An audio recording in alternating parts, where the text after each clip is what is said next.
భారత్లో బంగారం gold smuggling చాలా ఎక్కువ అయిపోతుందనేది కొన్ని రిపోర్ట్లు మనకు సూచిస్తున్నాయి. అది ఏంటంటే 2026లో బంగారం స్మగ్లింగు భారతదేశంలో 100 టన్నుల వరకు ఉంటుంది. ఇది గత సంవత్సరాలతో పోల్చుకుంటే ఈ స్మగ్లింగ్ చాలా ఎక్కువ అవుతుంది అనేది మనకు తెలుస్తుంది. ఎందుకంటే రీసెంట్గా DRI, ఇది డైరెక్టరేట్ రెవెన్యూ ఇంటెలిజెన్సు, తర్వాత ఇండియాలో ఉన్న కస్టమ్స్ డిపార్ట్మెంట్లు, ఎయిర్పోర్ట్ అథారిటీలు వీళ్ళు సంయుక్తంగా చేసిన ఒక దాడిలో ఒకే రోజు ఎన్నో కిలోల బంగారం పట్టుబడడం జరిగింది. ఎందుకంటే విపరీతమైన అక్రమ రవాణా జరుగుతుంది అనేది మనకు అవగతమవుతుంది. మరి ఎందుకు అంటే మోడీ దెబ్బ. ఏం దెబ్బ అంటే మోడీ గారు భారతీయుల్ని ఒక్క సంవత్సరం పాటు గోల్డ్ కొనొద్దు, ఎక్కువ కొనొద్దు అని చెప్పడం జరిగింది. ఎందుకంటే దేశ రక్షణకి, విదేశీ మారక ద్రవ్యాల ఫారిన్ ఎక్స్చేంజ్ రిజర్వ్స్ని కాపాడుకోవడానికి, ఇరాన్ను ఈ అమెరికా యుద్ధంలో వచ్చిన దుష్ఫలితాలను అరికట్టడానికి మోడీ గారు చెప్పారు. భారతీయులు చాలామంది రెస్పెక్ట్ ఇస్తున్నారు, అంటే కొంటూనే ఉంటారు.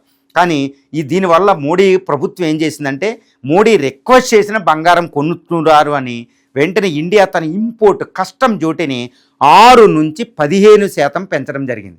తద్వారా ఏంటంటే ఈ బంగారం, 1 కోటి రూపాయల బంగారం, ఒక బులియన్, ఒక జ్యువెలరీ సంస్థ 1 కోటి రూపాయల బంగారాన్ని దిగుమతి చేసుకుంటే అందులో 15 లక్షలు కస్టమ్ డ్యూటీ కింద చెల్లించాలంటే 15 లక్షలు అవుతుంది. కాబట్టి ఏంటంటే అక్రమ మార్గాల ద్వారా గోల్డ్ ఎక్కువ వచ్చేస్తుంది. ఎందుకంటే అక్రమ మార్గాల ద్వారా వస్తే ఈ 1 కోటి రూపాయల బంగారం ఇంపోర్ట్ చేసుకుంటే 15 లక్షలు మిగులుతాయి. వాళ్ళ అక్రమ రవాణాదారులకి ఎక్కువ మిగిలిపోతుంది అనమాట. కాబట్టి ఇప్పుడు అత్యంత ప్రధానంగా ఈ యొక్క ఎయిర్పోర్టుల ద్వారా, వీటి ద్వారా అక్రమ రవాణా జరుగుతుంది అనే విషయం మనకు అవగతమైపోయింది.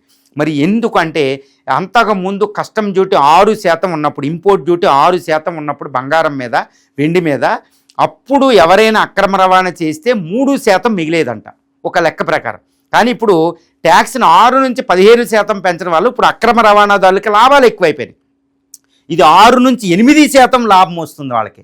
కాబట్టి అక్రమ రవాణాదారులకి ఇంకా లాభం ఎక్కువైపోతుంది అన్నమాట ఇప్పుడు చేస్తే. ఎందుకంటే ఇండియాలో చాలా ఎక్కువ రేట్ ఉంది, ట్యాక్స్ ఎక్కువ ఉంది. కాబట్టి అద్భుతమైన గోల్డెన్ ఆపర్చునిటీ. కాబట్టి వాళ్ళకి ఈ అరెస్టులకి అన్నిటికీ తెగించి ఒక డ్రగ్స్ అక్రమ రవాణాల ద్వారా పెద్ద మాఫియా గ్యాంగులు తయారైపోయినాయి అక్రమ రవాణాకి, స్మగ్లింగ్ అనమాట. మరి ఈ స్మగ్లింగ్ ఎలా చేస్తారంటే ఒక రకంగా విస్తుగొలిపే విషయాలు ఉంటాయి.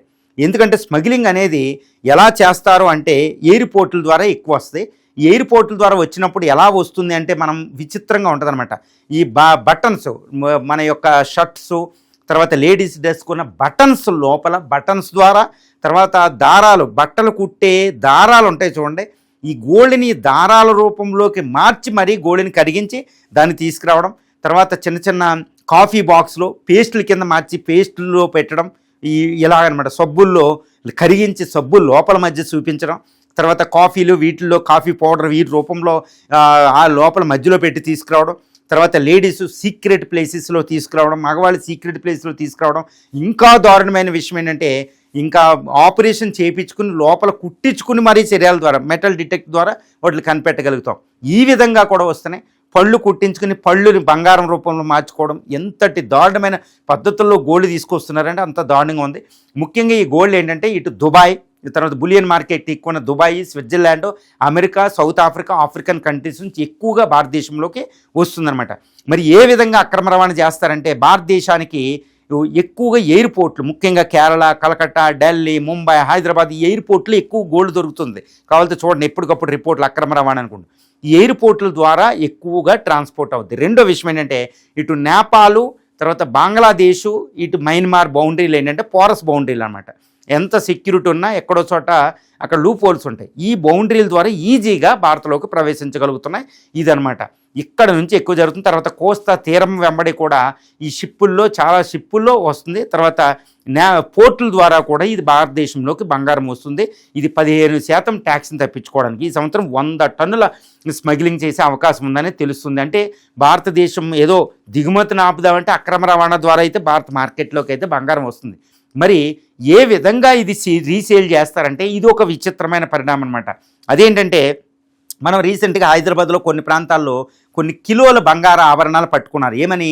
హాల్ మార్క్ లేదు అని వాటిని సీజ్ చేయడం జరిగింది. హాల్ మార్క్ అంటే గవర్నమెంట్ స్టాంపులు, ఇవన్నీ గుర్తింపులు ఇవి ఉంటాయండి. ఇవి లేవు అంటే అది అక్రమంగా వచ్చిన బంగారం అని అర్థం అనమాట. అక్రమంగా భారత్లోకి వచ్చిన ఈ బంగారాన్ని వాళ్ళు కొన్ని ఆభరణాల రూపంలో చేసి ఇవన్నీ మా పూర్వపు ఆస్తులు, దీనికి లెక్కలేవని వాటిని కరిగించి మళ్ళీ బులియన్ మార్కెట్లోకి ఇంట్రడ్యూస్ చేస్తారు. ఇలా వచ్చిన దానికి హాల్ మార్క్ అవి ఇవి ఉండవు జ్యువెలరీ షాపులది వీటిలో. కాబట్టి భారతీయులు ఏంటంటే తప్పనిసరిగా గోల్డ్ కొనే వాళ్ళు హాల్ మార్క్ ఇవన్నీ చూసుకునే కొనాలి, లేకపోతే అవి అక్రమంగా వచ్చిన బంగారాన్ని కొన్నట్టే, అది చాలా ప్రమాదం కూడా డైరెక్ట్గా లేకపోయినా.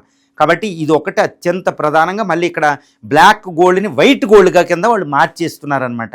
చూడండి ఎంత ఆర్గనైజ్డ్ క్రైమ్గా నడుస్తుంది. కాబట్టి మరి ఎలా అరికట్టాలి అక్రమ రవాణాని అని ఏ విధంగా చూడాలంటే భారతదేశం ఏంటంటే ఇప్పుడున్న ట్యాక్స్ని తగ్గిస్తేనే ఏకైక మార్గం. అప్పుడు అక్రమ రవాణాదారులకి లాభం ఉండదు, ఇంకా వాళ్ళు అక్రమ రవాణా మానేస్తారు. అదొకటి. ఇంకా ట్యాక్స్ని ఇప్పుడు ప్రస్తుతం తగ్గించడం కుదరదు కాబట్టి ఎయిర్పోర్ట్లు, తర్వాత ఈ నేవల్ పోర్ట్లు, తర్వాత ఈ బౌండరీస్లో చాలా సెక్యూరిటీని ఎక్కువ ఎస్టాబ్లిష్ చేయాలి. అక్రమ రవాణాని డ్రగ్స్ అక్రమ రవాణా చేసినప్పుడు ఉండే అంత సీరియస్ పనిష్మెంట్లు అక్కడ ఇవ్వగలగాలి.